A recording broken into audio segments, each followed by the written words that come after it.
అసలు నా లైఫ్‌లో ఏం జరుగుతుందో నాకు అర్థం అవ్వట్లేదు. స్టక్ అయిపోయిన ఐ నీడ్ ఏ బ్రేక్ అనుకున్నప్పుడు ఈ ట్రిప్ ఏసాం మేము.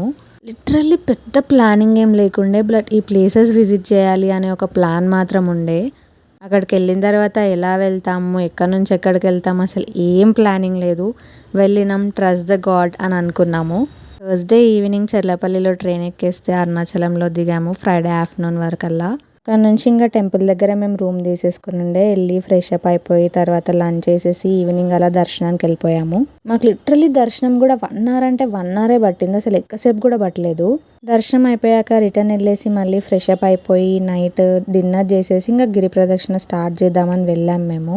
యాక్చువల్గా టెంపుల్ ముందటనే అక్కడ వత్తులు వెలిగిస్తారంట. కాకపోతే ఎవరో అమ్మాయికి రీజన్గా అక్కడ కాలింది అని చెప్పేసి వత్తులు వెలిగించొద్దు, ఓన్లీ కర్పూరమే వెలిగించాలని చెప్పేసి కర్పూరం ఒకటే వెలిగించి కొబ్బరికాయ కొట్టేసి స్టార్ట్ అయిపోయాము. నైట్ అరౌండ్ 8:50కి అట్లా స్టార్ట్ చేసినాం మేము గిరి ప్రదక్షిణ. ఇంకా దారిలో అష్టలింగాలను కూడా దర్శించుకోవడం స్టార్ట్ అయిపోయింది. ఫస్ట్ లింగం దర్శించుకోవడం అయిపోయింది. తర్వాత సెకండ్ లింగం దగ్గర వత్తులు వెలిగించామన్నమాట. ఫస్ట్ లింగం దగ్గరే మేము గుడి లోపలికి ఎంటర్ అయ్యే ఛాన్స్ ఉండే. ఇంకా తర్వాత టెంపుల్ అవి క్లోజ్ చేసేసారు. అలా మెల్లమెల్లగా నడుచుకుంటూ మధ్యలో బ్రేక్స్ తీసుకుంటూ మధ్యలో మాకు డేర్ కూడా కనిపించింది. అంటే నేను ఎక్స్పెక్ట్ చేయలేదు ఇక్కడ కూడా ఉంటాయి యానిమల్స్ అని చెప్పేసి.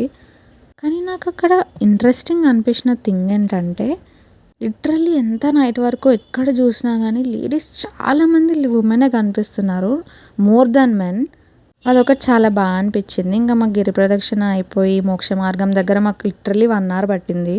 అది కూడా అయిపోయి మొత్తం గిరి ప్రదక్షిణ అయ్యేసరికి 6 అవర్స్ అయిపోయింది. ఇంకా 6 అవర్స్ అయిపోయాక 3కి అలా వెళ్ళేసి పడుకొని మార్నింగ్ లేచేసి బ్రంచ్ చేసినాం. యాక్చువల్లీ పాండి మా ప్లాన్లో లేకుండే, సడన్గా అప్పటికప్పుడు పాండి ప్లాన్ వేసేసుకొని వెళ్ళిపోయాము. ఇక్కడ స్టే చేస్తాం అసలు ఏంటి ఏం తెలీదు. వెళ్ళినాం డైరెక్ట్. అక్కడికి వెళ్ళిన తర్వాత మళ్ళీ గూగుల్లో చూసుకొని అన్నీ చెక్ చేస్తే మాకు ఒక స్టే కనిపించింది. ఇంకా అప్పటిదప్పుడు స్టే బుక్ చేసేసుకొని అక్కడ ఆటో వాళ్ళేమో వాళ్ళు చూపించిన దగ్గరికి వెళ్తేనే తీసుకెళ్తామంటారు. ఇంకా లాస్ట్కి ఒక ఆటో అయినా తీసుకెళ్తామంటే వెళ్ళిపోయినాము. పాండీకి వెళ్ళేసి మంచిగా ఫ్రెష్ అప్ అయిపోయి రెడీ అయ్యి కొద్దిసేపు ఫ్రెంచ్ కాలనీకి వెళ్ళాము. అక్కడ కొన్ని ఫొటోస్ దిగేసేసి తర్వాత రాక్ బీచ్కి వచ్చాము. అంటే ఈవినింగ్ టైంలో బీచ్ వ్యూ చూడడానికి చాలా బాగుంటుంది కదా. నాకు కూడా ఈవినింగ్ టైం వెళ్ళేసరికి చాలా బాగా అనిపించింది. కాకపోతే అక్కడ రాక్స్ పైన నడవడం కొంచెం జాగ్రత్తగా చూసుకొని నడవాలి, కింద పడతాం లేకపోతే. ఇంకా మేము అలా ముందుకు నడుచుకుంటూ పోతే అక్కడ శాండ్ కనిపించింది. ఓకేలే ఇక్కడ ఆడుకోవచ్చు అని వెళ్తే అక్కడికి చీకటి అయిపోయింది. ఇంకా జనాలు ఎక్కువ మంది లేకుండే, అంటే ఇటు శాండ్ సైడ్ ఎందుకులే రిస్క్ అని చెప్పేసి ఒక 20 మినిట్స్ అలా ఉండేసి వెళ్ళిపోయాము మేము కూడా. ఆయనకి బీచ్ దగ్గరకు వచ్చాక ఏదో ఒకటి తినాలని అనిపిస్తుంది కదా. సో అక్కడ ఐస్ క్రీమ్ సెల్ చేస్తుండే, ఇంకా ఐస్ క్రీమ్ తీసుకున్నాము. అలా బయటకు వచ్చి స్ట్రీట్లో నడుస్తుంటే ఫుడ్ కనిపించింది. ఇంకా సీ ఫుడ్ తిందామని చెప్పేసి మేము సీ ఫుడ్ ట్రై చేసామన్నమాట అక్కడ. కాకపోతే వెయిటింగ్ అయితే చాలాసేపు పట్టింది. లిటరలీ ఒక half an hour to 1 hour పట్టింది తీసుకోవడానికి. దాని పక్కకే మొజిటోస్ అమ్ముతుండే. సో ఇంక ఇవి కూడా తీసుకొని వెళ్ళిపోయి రెస్ట్ తీసేసుకున్నాము. మీరు ఒకవేళ ఫ్యామిలీతో వెళ్ళినా ఎవరితో వెళ్ళినా ఐ వుడ్ సజెస్ట్ మీరు బైక్ రెంటల్ తీసుకోండి. పాండీలో ఆటోస్కి లిటరల్లీ చాలా అంటే చాలా ఖర్చు అవుతుంది. అక్కడ మళ్ళీ ఆటో వాళ్ళు ఎట్లుంటారంటే వాళ్ళు తీసుకెళ్ళిన ప్లేస్కే మనం వెళ్ళాలి, అక్కడనే మనం తీసుకోవాలని ఎలా ఉంటాడు. మమ్మల్ని ఆటో అయినా ఒక 500 బోటింగ్ దాని దగ్గరకు తీసుకెళ్ళాడు. లిటరల్లీ నేను చాలా వీడియోస్లో చూసిన 500 ఇస్ ఎక్కువ, 350 ఉంటాయి, అందులోకి వెళ్ళండి అని చెప్పేసి. సో అలా మేము ముందుకు నడుచుకుంటూ వస్తే మాకు ఇది కనిపించింది. సో ఇందులో మేము బుక్ చేసుకున్నాము. వాళ్ళు ఒక 4 ప్లేసెస్ కవర్ చేపిస్తాము అని చెప్పారు. లైక్ మ్యాంగ్రూవ్ ఫారెస్ట్ ఒకటి, ఇంకొకటి ఓషన్ అండ్ వాటర్ కలిసే స్పాట్ ఒకటి, ఇంకోటి ఫిషింగ్ హార్బర్ అండ్ ఇంకొకటి ఆర్కేడ్ అని చెప్పేసి.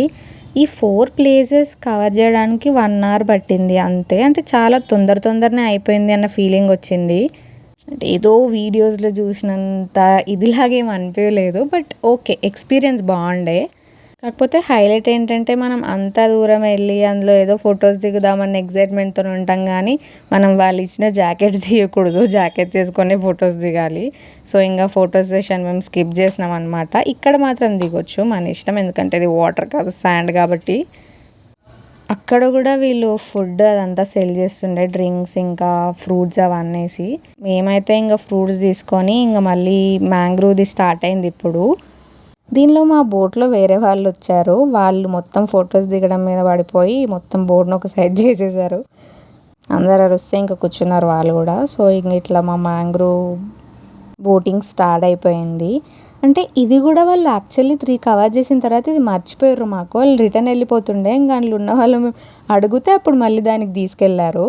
సో ఇలా మా పాండీలో అయిపోయిన తర్వాత రిటర్న్ వెళ్ళిపోయి లంచ్ చేసేసి మేము చిదంబరం స్టార్ట్ అయినాం. లిటరలీ మేము పబ్లిక్ ట్రాన్స్పోర్ట్ వాడే ఇదంతా తిరిగినాము.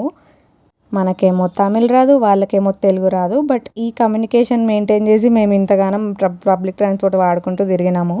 ఇంకా చిదంబరం వెళ్ళిపోయాక అక్కడ టెంపుల్ చూస్తుండే, చాలా అంటే చాలా పెద్ద ఉంది టెంపుల్. లైక్ దేవుడి దగ్గర చూడ్డానికి లోపలికి వెళ్ళి చూడడం అట్లేం లేదు, జస్ట్ బయట నుంచే చూడాలి.